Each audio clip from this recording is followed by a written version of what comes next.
Del presidente Donald Trump durante su campaña fue la esperanza de todo el mundo de que la economía iba a mejorar inmediatamente, sus habilidades como pues un hombre de empresas, etcétera. Sin embargo, la sorpresa es que en estos primeros días o en este primer mes se ha creado una gran incertidumbre económica por diferentes razones. Vamos a pasar con el economista Federico Alves, que está en Tampa, para que nos ayude a entender la ecuación. Muy buenas noches y gracias por estar con nosotros. Mira, muchas gracias por invitarme.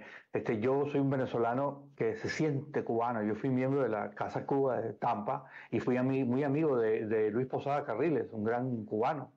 Entonces, bueno, tengo una gran cantidad de amigos en la colonia cubana aquí en la bahía de Tampa. Pero entrando en materia, y es muy bueno el tema que estás planteando, yo quiero pedirle a los que nos escuchan, a la población, que no tengan pánico. Esto se va a arreglar. Es decir, el desbarajuste que tenemos en este momento en la bolsa de valores por las medidas que está tomando el presidente Trump se va a corregir. Y lo digo ¿por qué? Porque el presidente Trump, él amenaza con tomar unas medidas draconianas como subir los aranceles un 50%, pero es para que los países que están del otro lado vengan a negociar con él y le arreglen el problema que tiene la economía norteamericana, que es que todo el mundo toma ventaja de este país. El objetivo de la política del presidente Trump no es equivocado, es simplemente que los demás países no erijan barreras a las exportaciones nuestras y para obligarlos a que nos quiten esas barreras, él les dice, bueno, si no vienen a negociar conmigo, les subo los aranceles.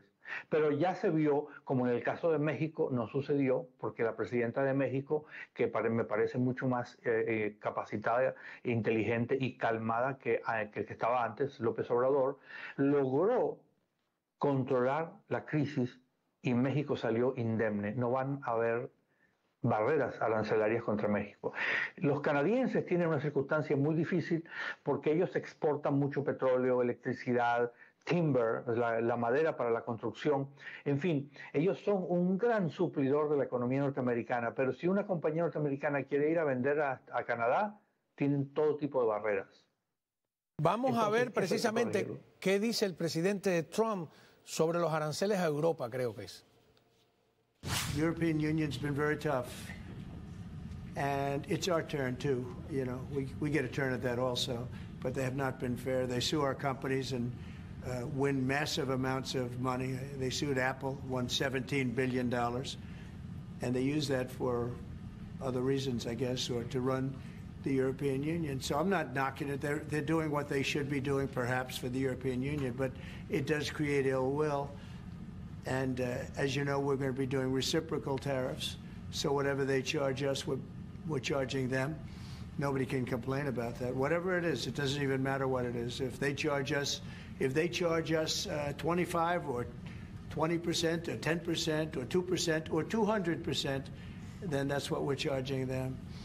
And so I don't know why people get upset about that, because there's nothing more fair than that.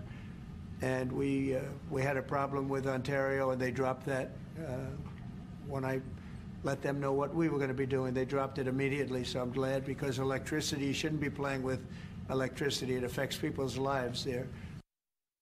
A ver, el problema que yo veo, y me gustaría que usted, que es el experto, es que todo esto crea una incertidumbre y a la bolsa de valores, porque vamos a hablar primero de la bolsa, después de la inflación, que es otro tema, a la bolsa de valores esa incertidumbre,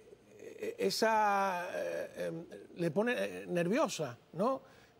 Y lo vemos... Bueno, claro, y con mucha razón, fíjate, la incertidumbre tumba los mercados, pero le voy a decir a la gente por qué es lo que sucede, que la bolsa de valores se espanta cuando hay un problema arancelario. Fíjate, cuando nosotros importamos de China, el presidente Trump cree que le estamos comprando a los chinos y se pone muy nervioso. Pero el problema es que nosotros, los americanos, tenemos miles de empresas en China que están fabricando los insumos y los están trayendo a los Estados Unidos, y eso permite que los productos que llegan al mercado americano sean muy baratos. Entonces, nos estamos comprando a nosotros mismos cuando compramos a China. Y el presidente Trump no lo ha entendido todavía. Si él persiste en subir esas barreras a China, Canadá, México especialmente, pero ya está solucionado, ¿qué pasaría? Que las empresas americanas que están en la bolsa quebrarían porque no pudieran competir con nadie. Es decir, si el presidente mañana decreta en un estado que no vamos a describirlo, un estado alocado, que todas las empresas americanas que están en el exterior traigan sus fábricas a Estados Unidos, la economía norteamericana se derrumbaría en 24 horas, porque nadie pudiera hacerlo. Es decir, por ejemplo, un teléfono Apple, un iPhone, el que usted tiene en el bolsillo, si el presidente le pusiera un 50% de aranceles a China, ¿quién sería la víctima de ese arancel? Su iPhone valdría $2.000. No 1.000, sino $2.000. Entonces, usted sería el afectado.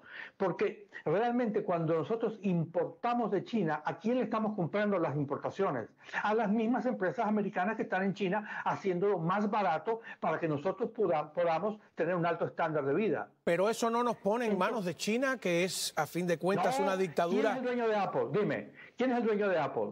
¿China o los Estados Unidos? ¿En qué bolsa de valores se cotiza Apple? ¿En la de Shanghái o la de Nueva York? Estamos disparándonos un disparo en la 100 poniéndole aranceles a China. Bueno, pero entonces usted me dice que no nos usted me dice que no nos pongamos nerviosos, pero lo que usted dice es para ponerse nervioso. Bueno, no, justamente, pero yo espero y tengo confianza, porque conozco el Partido Republicano, yo fui republicano una época, después me desengañé, pero bueno, yo fui republicano, hay mucha gente muy preparada que ha estudiado economía en las mejores universidades, no son gente. El problema es que el equipo que tiene el presidente Trump en este momento está manejado por ideólogos y no por técnicos. Y eso es un grave problema. Pero eventualmente la presión del Congreso, de los senadores y de los medios, porque hasta Fox News está criticando a Trump en este momento, porque la bolsa se derrumbó. Miren, yo creo que el presidente Trump tiene la gran habilidad de cambiar de opinión y de cambiar el curso. Entonces, estoy seguro, pongo mi mano en el fuego, de que esta catástrofe que estamos describiendo no va a suceder. El iPhone no va a costar $2.000, quizá va hasta baja de precio. Eso es lo que yo pienso. Y los republicanos tienen muchos recursos humanos muy importantes que tienen que llamar a gobernar y salir de esa gente que está dedicada al racismo, a ese problema que tienen contra los latinos, que son la clase trabajadora. Fíjate, los latinos somos el 60% de la clase trabajadora y los quieren sacar del país. Entonces, ¿qué significaría esto? Una gran recesión otra vez, porque ya hay muchas empresas que han perdido muchos empleados porque se esconden. Me tengo que ir a una pausa, pero entonces le dejo una pregunta pendiente. Ok, si queremos bajar los impuestos y tenemos un gobierno gastador que por mucho que se baje el gasto público sigue siendo un gobierno gastador, ¿por qué no regresar a lo que sucedía antes de 1913, cuando el gobierno vivía de los aranceles y nadie se moría? Ya volvemos. Continuamos hablando con el economista Federico Alves desde Tampa. Y le decía algo que hemos repetido aquí en el programa. Hasta 1913 la Constitución prohibía el impuesto directo. Cambiaron la Constitución para poder cobrarnos, bueno, el income tax, etcétera, que Trump, por cierto, ha dicho que quiere volver un poco a esa época y quiere bajarnos los impuestos, pero entonces el gobierno dejaría de recibir dinero. Y yo sospecho que una manera de suplir esa falta de dinero que va a entrar por la rebaja más grande de impuestos de la historia, está prometiendo, sería aranceles. No hubo crisis cuando Estados Unidos vivía de los aranceles, ¿no? ¿O qué? No, bueno, vamos a poner en perspectiva esto. Mira, muy buena la pregunta, pero vamos a ponerla en perspectiva. Fíjate, todos los países latinoamericanos y Estados Unidos vivían hasta 1910, 15, hasta 1900, de una sola renta, el Estado, la renta de las aduanas. ¿Pero por qué era eso? Porque los países de América eran grandes exportadores a las metrópolis, a los países europeos, a las metrópolis. Por ejemplo, Estados Unidos exportaba algodón, productos de todo tipo. Tabaco. ¿Pero qué pasó?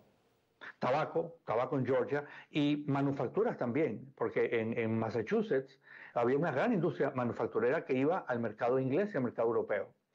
Inclusive armas. Bueno, había de todo, era una zona muy desarrollada. ¿Qué pasó?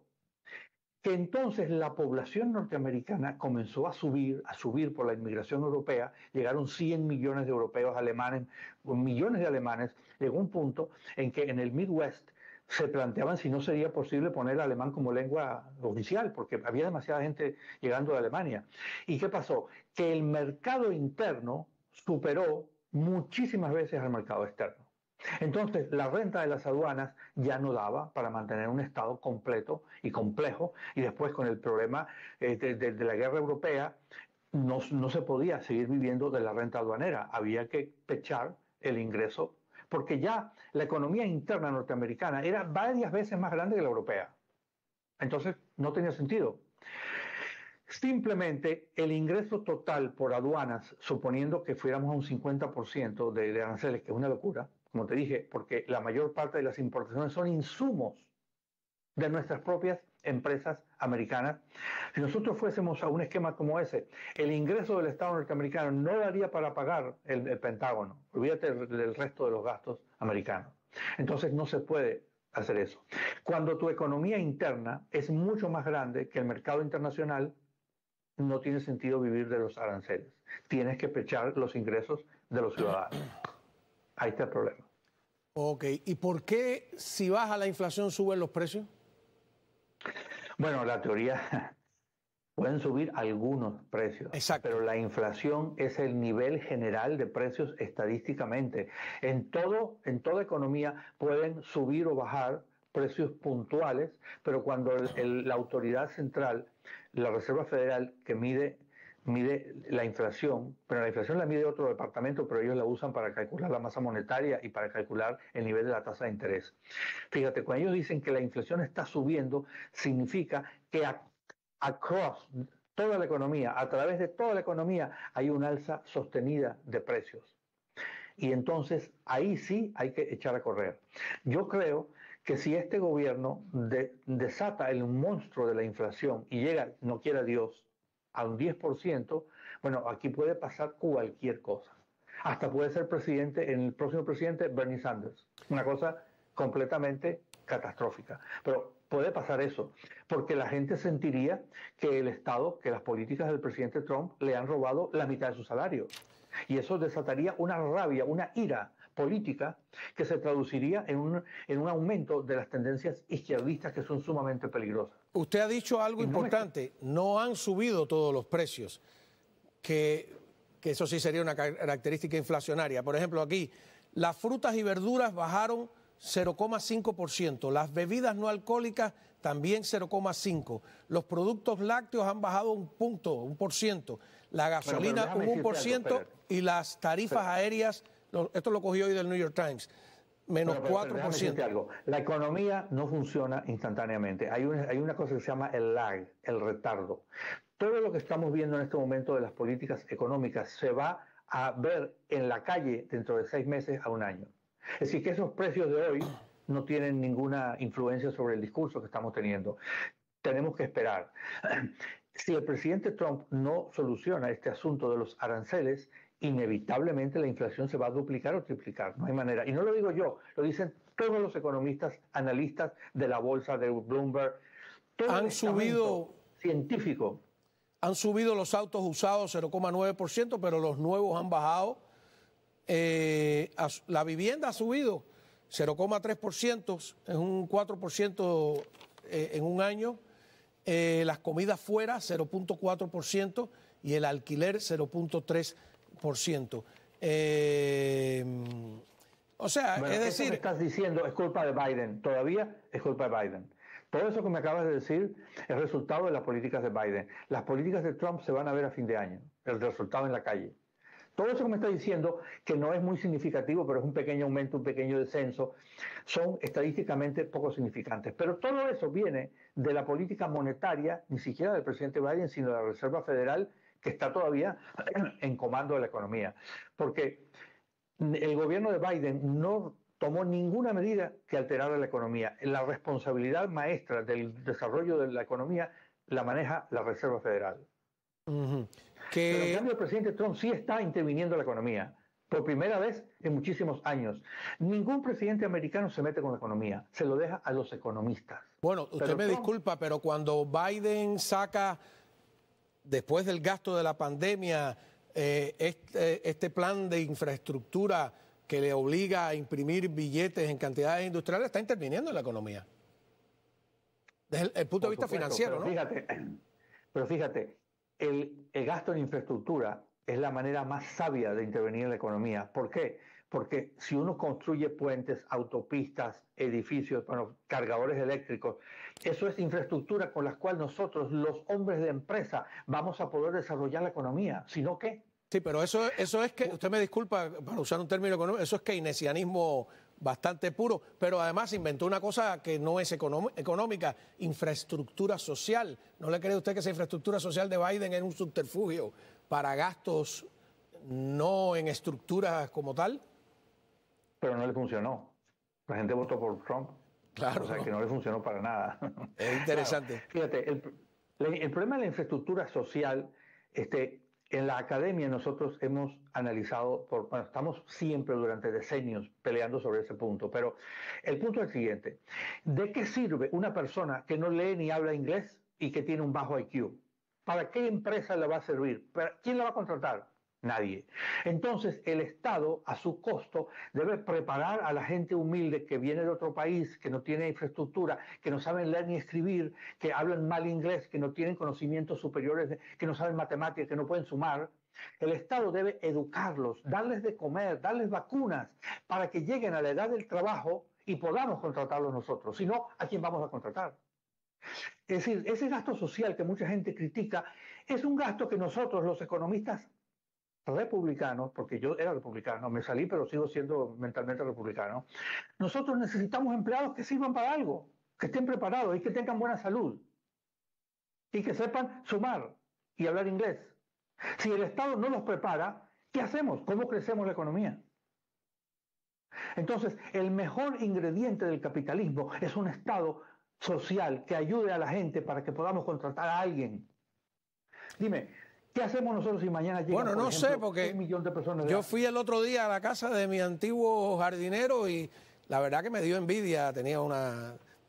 Se notaba que ganaba mucho más que yo, tenía piscina, yate. Esta es una sociedad donde el carpintero, el handyman, el obrero, a veces gana más dinero que el burócrata. Ojo con eso, ¿eh? Los plomeros. No, bueno, los plomeros yo ni los llamo porque cuando yo levanto la mano, ¿no? A no ser que sean amigos. Es terrible. ¿No cree usted que el Partido Demócrata se olvidó un poco de la clase campesina, obrera, se concentró mucho en las zonas metropolitanas, más cultas, más preparadas, etcétera? Bueno, lo que pasa es que si tú ves el mapa norteamericano con las zonas que están pobladas, es muy claro por qué el Partido Demócrata está en las zonas urbanas nada más, porque no hay nadie fuera de eso. Es decir, en la población, el 80% de la población norteamericana está concentrada en la costa este y en la costa oeste. Y en la parte sur, en los 3 estados que están bordeando el Golfo de México y Florida. El resto, el centro del país hasta Canadá, es un vacío poblacional. Entonces, obviamente, tenemos que concentrarnos en donde está la gente. ¿Para qué vamos a invertir? El problema es el siguiente. Acaba de hacer usted, disculpe, la defensa mayor del voto electoral, ¿no? Si esos estados no tuvieran un voto electoral, no se sentirían representados. Porque correcto, bastaba ganar California, Nueva York y qué sé yo. De acuerdo contigo. El colegio electoral es la arquitectura política más inteligente que se ha creado, yo creo, en la historia de la humanidad. Y la definieron los padres nuestros, o sea, los fundadores de la República Americana, en 1786. Y todavía tiene mucha importancia. Yo no conozco ningún otro país democrático o pseudo-democrático que tenga un mecanismo similar al colegio electoral, porque el colegio electoral permite que los estados pequeños sean tomados en cuenta por los grandes centros urbanos, que si no, simplemente los ignorarían. Por ejemplo, en Tampa, en la bahía de Tampa, donde yo vivo, hay más gente que en 2 o 3 estados como South Dakota, todos esos Dakota del Norte y Dakota del Sur. Correcto. Ahora, pero entonces, claro, quiero entenderlo a usted. Usted empezó diciendo que está optimista, que no hay por qué alarmarse pero su diagnóstico es alarmista. Bueno, no, pero yo creo que como yo lo veo tan de esa forma, que viene una catástrofe si este señor no cambia rumbo, lo están viendo también los líderes del país. Los demócratas, los republicanos, los senadores. Por ejemplo, Mitch McConnell, que era el jefe de los senadores del Partido Republicano hasta hace unos meses. Él piensa exactamente como yo y le está dando muy duro al presidente Trump para que deje de esa tontería de manipular la economía como él piensa que es, porque él no es economista. Él no entiende, por ejemplo, la tabla insumo-producto, que la inventó un ruso, por cierto, antes de la revolución, que es una tabla en donde aparece lo que la gente demanda y lo que se produce, y en la intersección es el consumo nacional. El presidente Trump no tiene idea de economía y entonces hay mucha gente que está todos los días llamando a la Casa Blanca a decirle... ¿Usted cree que ser un empresario exitoso no significa saber de economía? No. Es al revés, porque se confunde. Lo que es bueno para una empresa puede ser letal para un país.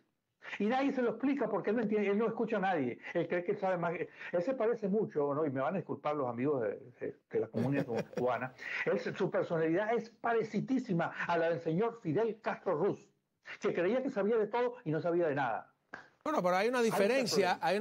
Trump está devolviendo libertades, ¿no? Porque cuando en muchísimos aspectos.